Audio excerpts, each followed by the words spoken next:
Hello प्यारे बच्चों, वैद्युत चुंबकीय तरंगों का ये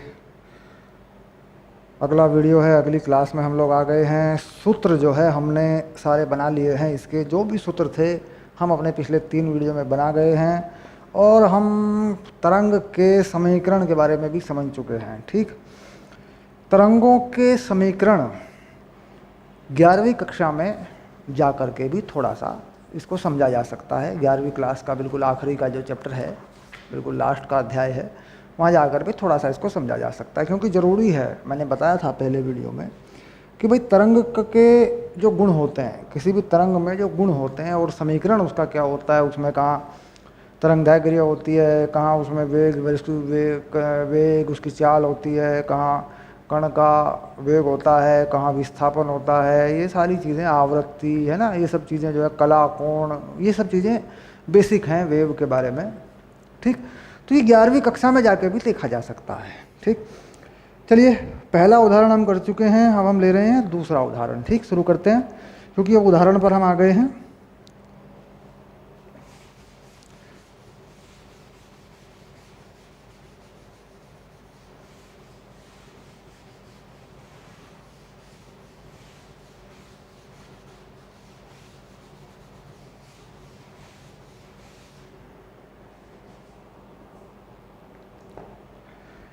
उदाहरण संख्या 8.2 और ये है NCERT, है ना, हमारे पास जो होती है NCERT टेक्स्ट बुक है, और ये है उदाहरण 8.2। ठीक, इसको ज़रा पढ़ लें पहले। 25 मेगाहर्ट्ज़ आवृत्ति की एक समतल वैद्युत चुंबकीय तरंग निर्वात में x दिशा के अनुदिश गतिमान है। तो यानी यहाँ पे हम बना लें छोटा सा, अगर देखिए कुछ इस तरीके से बना लें। मान लीजिए ये है x और इसे बना लें y और इसे बना लें z। ये 3 अक्ष हम बना लेते हैं। जो तरंग है वो x दिशा में गतिमान है, ये है तरंग की गति की दिशा। ठीक, ऐसे बना सकते हैं। दिक्काल, स्पेस में किसी विशिष्ट बिंदु पर इसका जो विद्युत क्षेत्र है वो बताया गया। विद्युत क्षेत्र बताया जा रहा है J की तरफ, यानी यहाँ पे जो E बताया जा रहा है सदिश, उसका मान बताया गया 6.3 J कैप न्यूटन प्रति कूलम, ऐसे लिख देंगे इसको, या वोल्ट प्रति मीटर भी लिख देते हैं। ठीक, वोल्ट प्रति मीटर लिखा है, वोल्ट पर मीटर भी लिख सकते हैं। इस बिंदु पर B का मान क्या है, यानी जो बताना है वो B सदिश में ये बता दें, और इससे फिर B का मान निकालेंगे तो B का मान यानी मैग्नीट्यूड जिसे कहते हैं परिमाण, वो भी पता लग जाएगा हमें। ठीक, तो तरंग के अंदर, विद्युत चुंबकीय तरंग के अंदर जो नियम काम करता है, जिसमें हम जानते हैं कैसे हम निकालते हैं, पूरा उसका सूत्र क्या होता है, वो होता है, देखिए ये E जो होता है विद्युत क्षेत्र, ये होता है -V क्रॉस B। ये लॉरेंज का सूत्र है जो परिणामी बल शून्य कर देने पर प्राप्त होता है। यानी तरंग जो है एक सीधी रेखा में चलती है ऐसा मान के, तो उस पर कोई बल नहीं होता है ना। अब E को रखें अगर यहाँ पे देखिए तो रख देंगे 6.3 J कैप V, तरंग की चाल C मान लेते हैं, I कैप पर है और इसका सदिश गुणनफल है, तो B को यहाँ ऐसे का ऐसे ही रखते हैं। ठीक, तो B का ऐसा मान ढूंढना पड़ेगा जो इस संबंध को संतुष्ट करे। ठीक, अब देखिए आप B के ऐसे मान क्या होंगे, अगर मैं देखूं I J K और इसका क्रॉस प्रोडक्ट करूं, सदिश गुणनफल करूं, तो मुझे पता होता है कि इधर जब मैं घूमता हूं वामावर्त इस दिशा में, ये J हो गया। ठीक, J जो है जब मैं वामावर्त घूमता हूं तो मान धनात्मक होते हैं, यानी ये I क्रॉस K करूंगा, I क्रॉस K, तो देखिए उल्टी दिशा में घूमूंगा मैं। I क्रॉस K कितना आता है, इस बात को बहुत ध्यान से समझना है। I क्रॉस K आता है -J। ठीक, तो अगर मैं B पे K लगा दूं तो -J आ जाएगा, बाहर माइनस है तो वो J हो जाएगा, यानी सीधे सीधे ये मान मिल रहा है मुझे यहाँ से मुझे सोच के लगाना पड़ता है। तो यानी मैं b को दे सकता हूँ, b सदिश को दे सकता हूँ b k पर, ये मैं दे सकता हूँ क्योंकि ये मान संतुष्ट करता है। ठीक, अब मान लीजिए मैं b की जगह पे ये चीज़ रख देता हूँ ऐसे, तो क्या मिलता है मुझे, देखिए 6.3 j माइनस सी आई कैप क्रॉस प्रोडक्ट बी के कैप, ऐसे मुझे मिल गया। ठीक, आई क्रॉस के, आई और के कितना हुआ, आई क्रॉस के हो गया माइनस जे और माइनस बाहर है तो ये जे बन गया।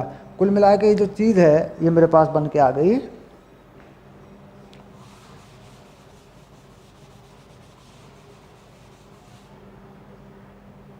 6.3 जे और ये आ गई माइनस सी बी और माइनस जे, ऐसे बन के आ गया देखो मेरे पास। ठीक, अब ये माइनस माइनस दोनों प्लस हो जाएंगे तो 6.3 जे ये हो गया सी बी जे। ठीक, तो देखिए दोनों तरफ जे की दिशा, धनात्मक दिशा दोनों तरफ बराबर हो गई है। इसी को बराबर करना होता है बेसिकली, ये जो दिशा है जे कैप जो है दोनों तरफ जे कैप करना होता है। तो यहाँ पे मुझे वेग में या चुंबकीय क्षेत्र में ऐसे मान रखना होता है कि वो इस संबंध को या इस समीकरण को संतुष्ट कर दे। ठीक, अब जे हटा देंगे तो जे से क्या पता लगेगा मुझे, बी का मान लग जाएगा। अब जे छोड़ देंगे मान लीजिए तो बी हो जाएगा 6.3 और नीचे आ जाएगा सी, तो ये हो जाएगा 6.3। सी क्या है, प्रकाश की चाल है, वैद्युत चुंबकीय तरंग की चाल है। इसका मान रख देंगे 3×10⁸ और ये जो चुंबकीय क्षेत्र है ये SI मात्रक है इसका टेस्ला, तो इसे लिख देंगे टेस्ला। तो ये तो मान हो गया। देखिए अब सॉल्व कर लेंगे इसको, 3.1 है ना, 3.1 और 10⁻⁻8 टेस्ला, ऐसे। ठीक, और इसकी जो दिशा है वो कहाँ आई, बी के कैप, तो लिख देंगे धनात्मक जेड अक्ष की ओर,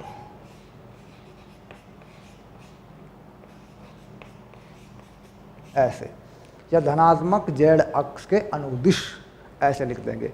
तो देखिए दिशा पता लग गई थी यहाँ से और परिमाण पता लग गया यहाँ से। ठीक, तो वैद्युत चुंबकीय तरंग में किसी की दिशा अगर मालूम नहीं है तो इस सूत्र में मान रख के निकालते हैं। हालांकि पहले की क्लास में उदाहरण सहित मैं इस पर आपको उदाहरण दे करके बता चुका हूँ, ये अच्छे से आपको समझ में आ गया होगा। ठीक, ये मामला थोड़ा सा गणित का है, सदिश गुणनफल पर जुड़ा हुआ है। ठीक है, चलिए देते हैं अगला उदाहरण, क्या देखते हैं।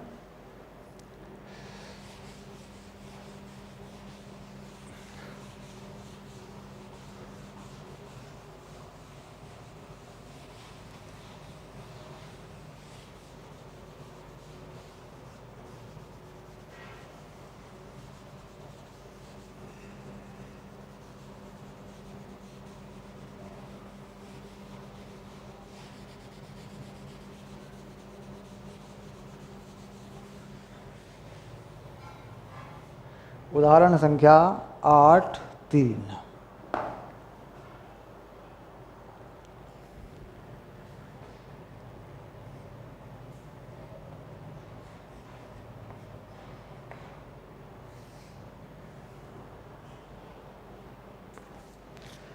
चलिए, किसी समतल वैद्युत चुंबकीय तरंग में चुंबकीय क्षेत्र का मान बताया हुआ है और यहाँ पर जो चुंबकीय क्षेत्र का मान बताया है वो तात्कालिक मान है, यानी किसी भी समय पर है, साइन का फंक्शन है, साइन का फलन है, ये मान बताया हुआ है।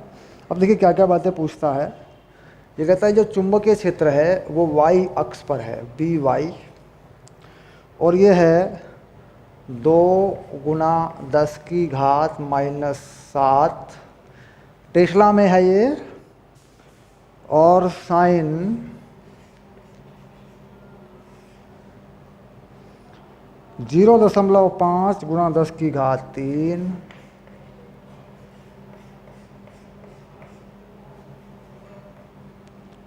x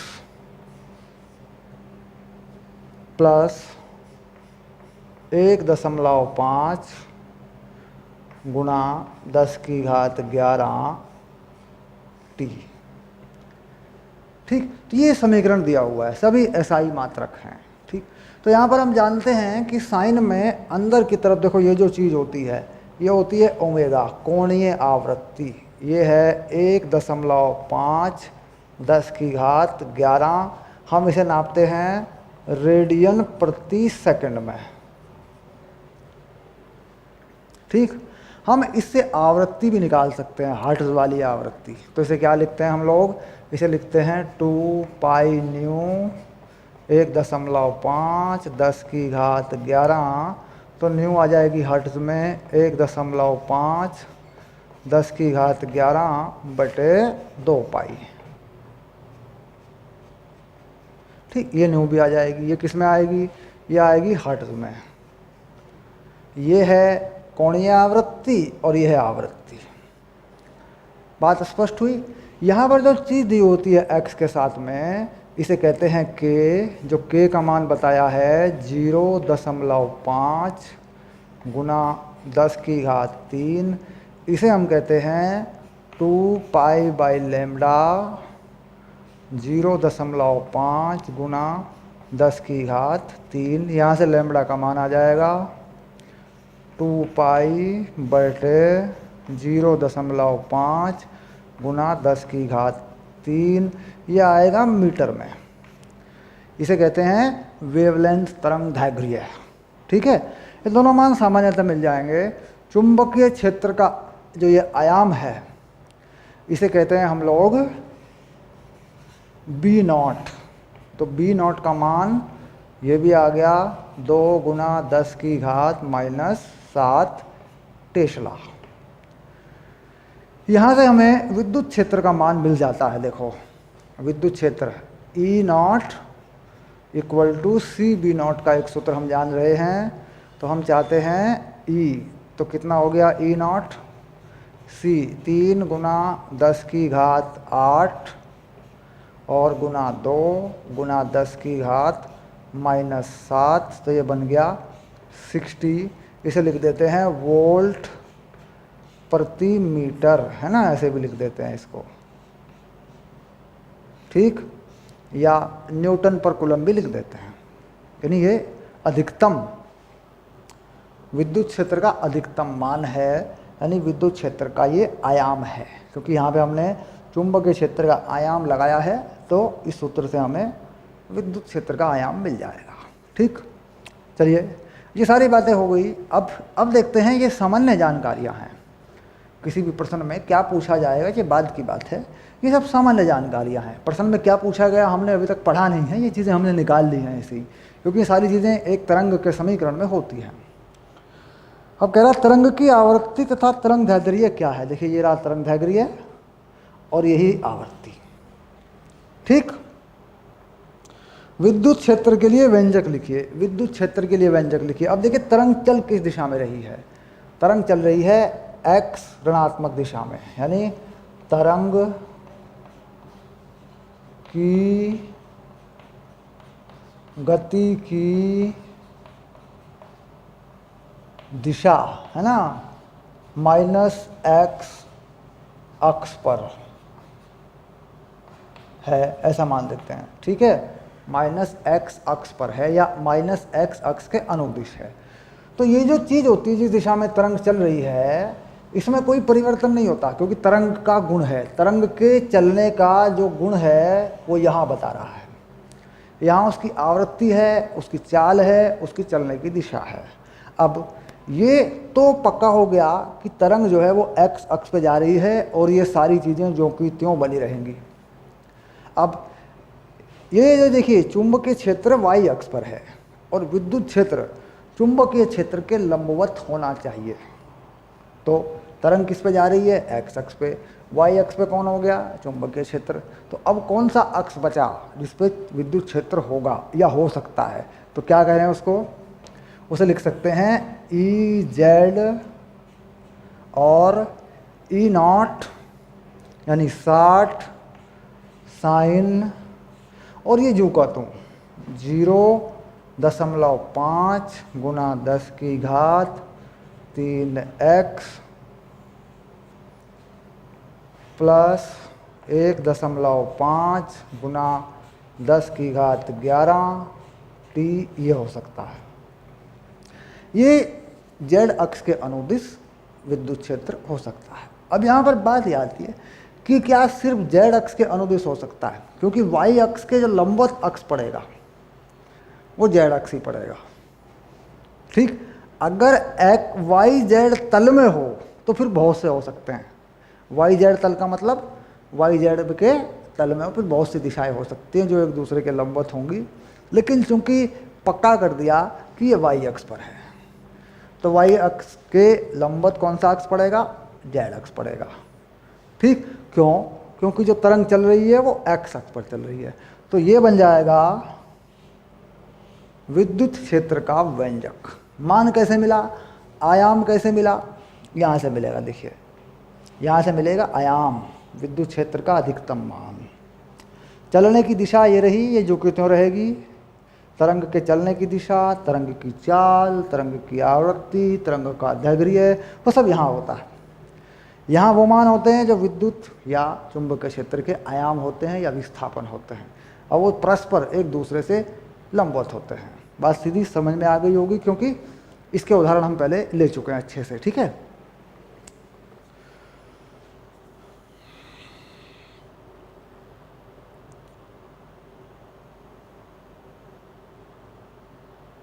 चलिए अब चलते हैं, अगला उदाहरण लेते हैं।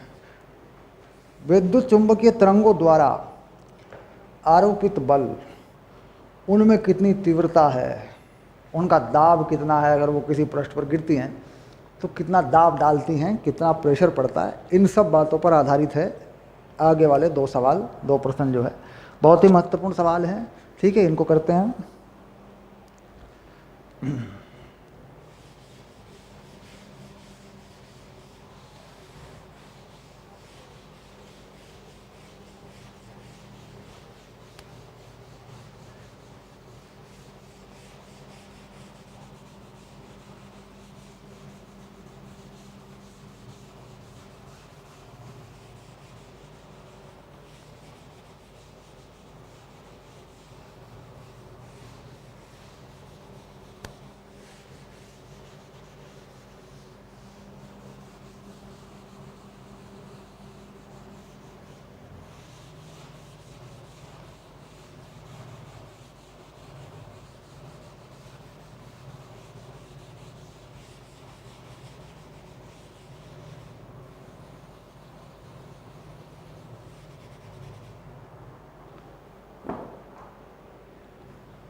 8.4, उदाहरण संख्या 8.4। ठीक है, क्या कहता है 4 में देखते हैं।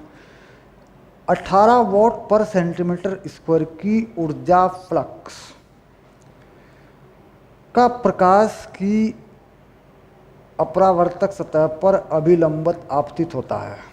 का प्रकाश किसी अपरावर्तक यानी परावर्तन नहीं होता, अपरावर्तक सतह है, यानी प्रकाश की संपूर्ण ऊर्जा सतह द्वारा अवशोषित कर ली जाती है। ठीक, यदि सतह का क्षेत्रफल 20 सेंटीमीटर स्क्वायर हो तो 30 मिनट की समय अवधि में सतह पर लगने वाले औसत बल का परिकलन कीजिए। ठीक, तो यहाँ पर क्या होता है कि जो सूत्र होते हैं अक्सर उन्हें हम भूल भाल जाते हैं, हम फिर से बना देते हैं। देखिए क्या होता है कि जो ऊर्जा फ्लक्स है, ऊर्जा फ्लक्स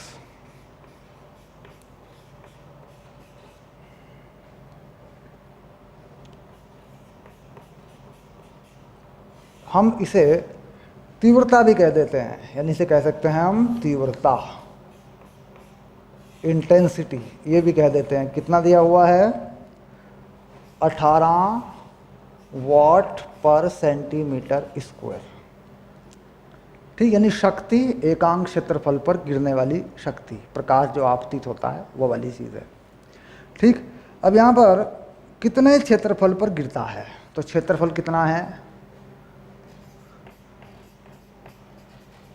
क्षेत्रफल को हम लोग कहते हैं ए, ये है 20 सेंटीमीटर स्क्वायर। ठीक, तो इससे क्या मिल जाएगा हमें, इससे मिल जाएगा हमें क्षेत्रफल से गुणा कर देंगे शक्ति। तो आपतित शक्ति आ गई, देखो आपतित शक्ति मिल गई हमें।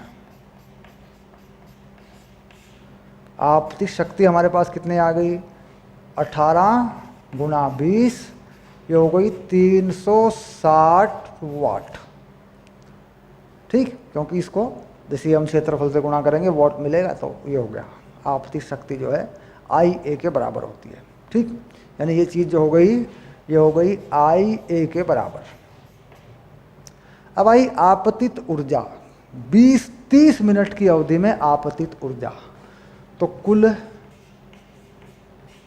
आपतित ऊर्जा ये क्या होगी, ये होगी IAT। तो ये IA का मान ये रहा 360, समय है 30 मिनट, तो 30 मिनट को सेकंड में बना देंगे। ठीक, ये ऊर्जा हो गई जूल में, 30 मिनट के सेकंड बना दिया, ये कुल आपतित ऊर्जा हो गई। क्या हो गई, IAT। और इस ऊर्जा को क्या कहेंगे, इसे कह लो U। ये ऊर्जा U के बराबर हो गई। ठीक,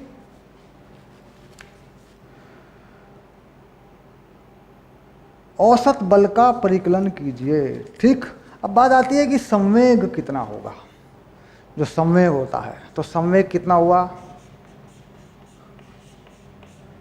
संवेग, संवेग में हम क्या लिखते हैं, mc² को U के बराबर करते हैं आइंस्टाइन के समीकरण से, mc², क्योंकि m का मान हम नहीं जानते, सीधे संवेग प्राप्त हो जाता है। तो संवेग जो है mc हुआ, और ये हुआ U/c, एक c को U के नीचे ले आएंगे, ये संवेग हो गया।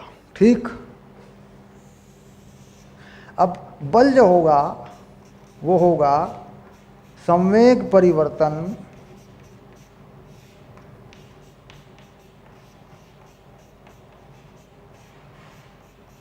बटे समयांतराल।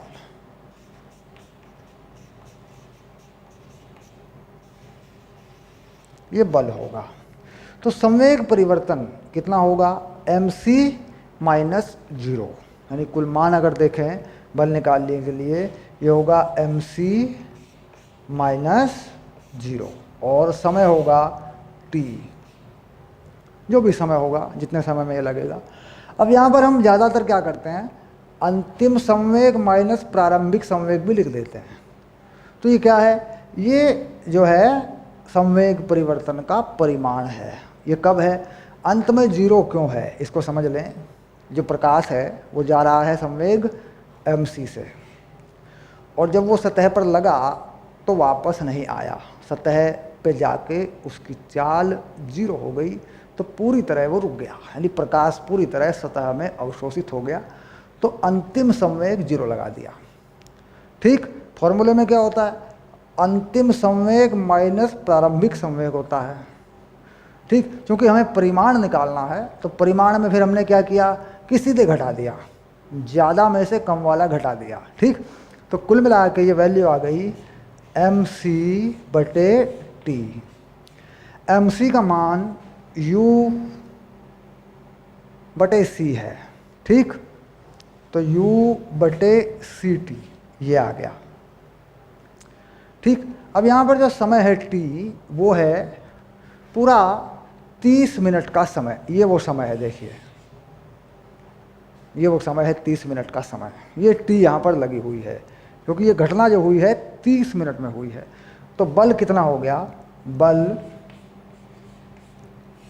F बराबर ये हो गया, U का मान देखिए कितना आ रहा है, पूरा ये पूरा U का मान है, ये है 360, 30 गुना 60, और C का मान प्रकाश की चाल 10⁸, T का मान 30 गुना 60। ठीक, तो आप देख रहे हैं कि ये जो t का मान है, समय का मान है, ये दोनों जगह आ गया। ठीक, तो क्या करेंगे, इसको काट देंगे ऐसे, खत्म हो गया। तो कितना बचा, ये बचा f आया 120 गुना 10 की घात -8 न्यूटन का बल आया। ठीक, इसे थोड़ा और ठीक कर सकते हैं, 1.2 गुना 10 की घात -6 न्यूटन का बल आया। ये हो गया उत्तर तुम्हारा। तो बड़ी सरलता से ये पता लग गया कि अगर कोई ऊर्जा, विकिरण ऊर्जा हमारे पास वॉट में, वॉट प्रति सेंटीमीटर स्क्वायर में या इस तरीके से दी हुई है, तो हम उससे ये पता लगा लेते हैं कि अगर वह किसी सतह पर गिरे, ठीक, और पूरी तरह अवशोषित हो जाए तो कितना बल आरोपित करता है। अब यहाँ हमें एक बात और समझनी है कि अगर पूर्ण परावर्तन हो जाए, तो मैंने बताया था कि पूर्ण परावर्तन में संवेग परिवर्तन 2 गुना हो जाता है, mc माइनस mc। तो पूर्ण परावर्तन में ये उत्तर जो है 2 गुना हो जाएगा। पूर्ण परावर्तन में मैंने बताया था कि मान लीजिए प्रकाश जो है इस सतह पर गिरता है, ये हो गई सतह है, और ये हो गया mc से चलता हुआ प्रकाश, और वापस पूर्ण परावर्तन हो जाने पर ये mc से वापस आ जाता है, मान लीजिए। ठीक, तो यहाँ संवेग परिवर्तन क्या है, तो यहाँ संवेग परिवर्तन जो है कितना है, यहाँ पे संवेग परिवर्तन याद रहेगा क्योंकि सवाल में ये काम आएगा, बहुत काम आएगा। यहाँ पे संवेग परिवर्तन जो है वो है 2mc। क्यों, क्योंकि mc का जाना, संवेग एक सदिश राशि है, सदिश राशि है, तो mc माइनस mc, क्योंकि वापस चला गया। तो कैसे आया ये 2mc, ये आया mc माइनस mc, देखो ऐसे। ठीक, इसको समझना होता है। अगर पूर्ण परावर्तन हुआ है तो डबल कर देते हैं, इसी आंसर को, इसी उत्तर को डबल करना होता है। ठीक है,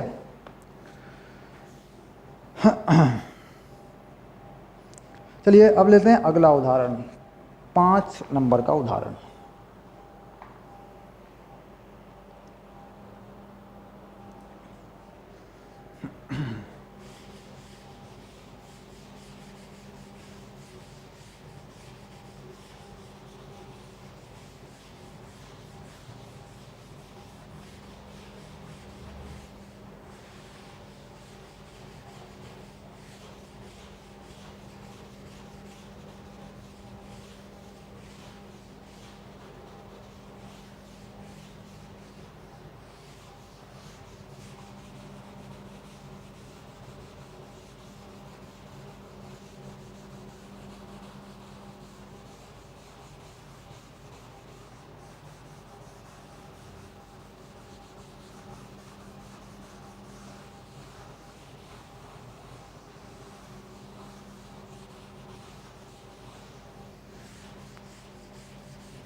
उदाहरण संख्या 5।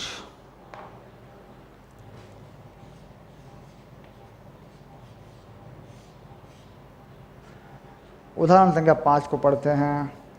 3 मीटर की दूरी पर स्थित, 3 मीटर की दूरी पर स्थित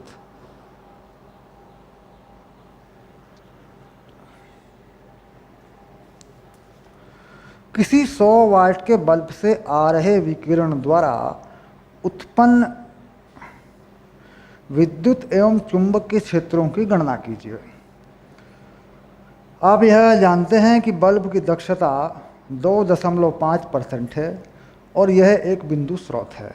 देखिए बल्ब कितने वाट का है, 100 वाट का बल्ब है, तो बल्ब द्वारा उत्सर्जित विकिरण दक्षता अगर लगा दें तो कितना बनेगा, जरा देखें। बल्ब द्वारा उत्सर्जित विकिरण, बल्ब द्वारा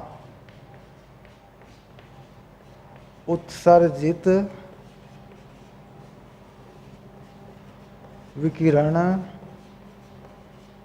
ये बनेगा, हम इसे पावर के नाम से कहेंगे, ये पावर जो है शक्ति में दे रखा है, तो ये बनेगा 100 वाट का 2.5%, क्योंकि ये दक्षता है तो ये बन जाएगा केवल 2.5 वाट।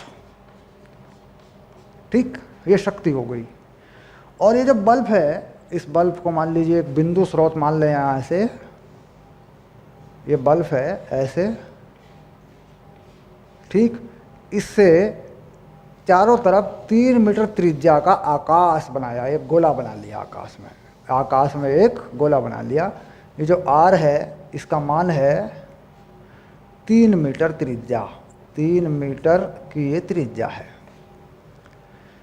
ठीक, तो 2.5 वाट की ये शक्ति इस क्षेत्रफल पर फैल जाएगी और ये होगा एक गोले का क्षेत्रफल।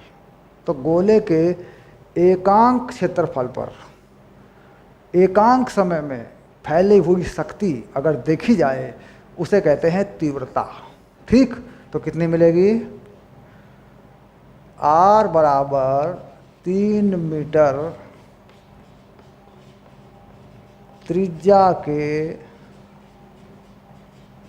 गोले पर ऊर्जा फ्लक्स घनत्व, इसे क्या कह देते हैं? इसे कह देते हैं फ्लक्स, ऊर्जा फ्लक्स, है ना, पर ऊर्जा फ्लक्स।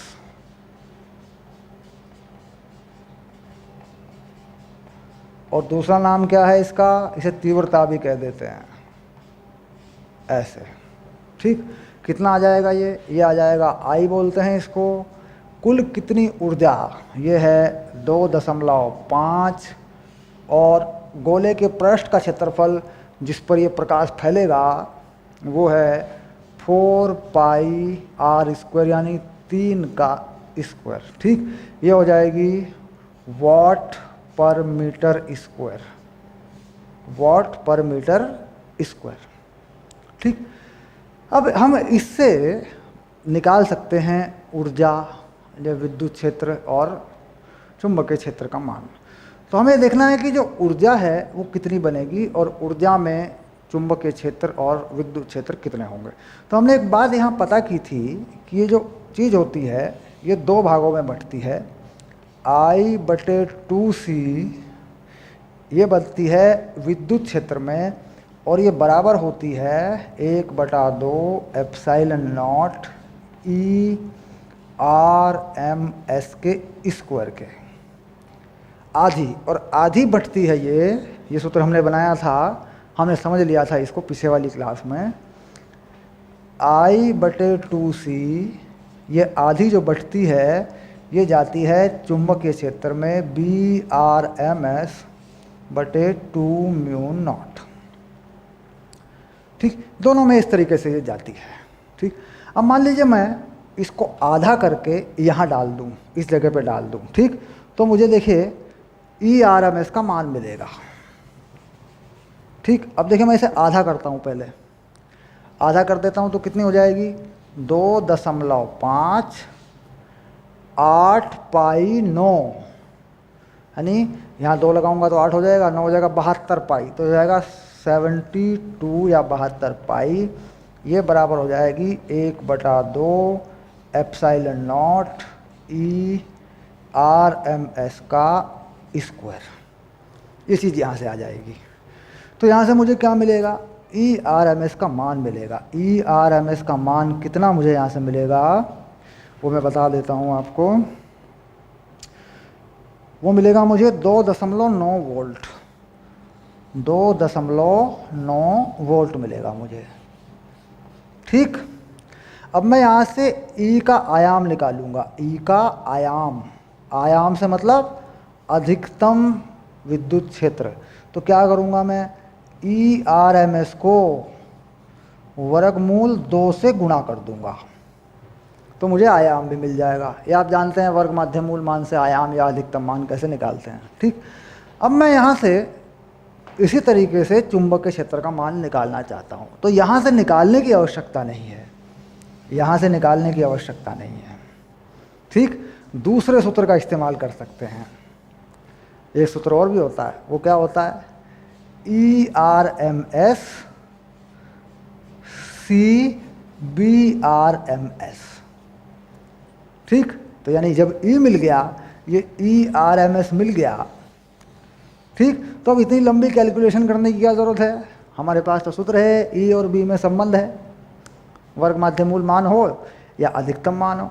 तो यहाँ से BRMS का मान मुझे मिल जाएगा, वो कितना मिलेगा, यानी इस विद्युत क्षेत्र के मान को प्रकाश की चाल से भाग कर देंगे हम। तो ये देखो 1 के आसपास आएगा, 2.9 तो ये है ही, ठीक, ये 1 के पास आएगा, यह आएगा 9.6 10 की घात -9, यानी 9.6 10 की घात -9, यह आएगा टेस्ला में।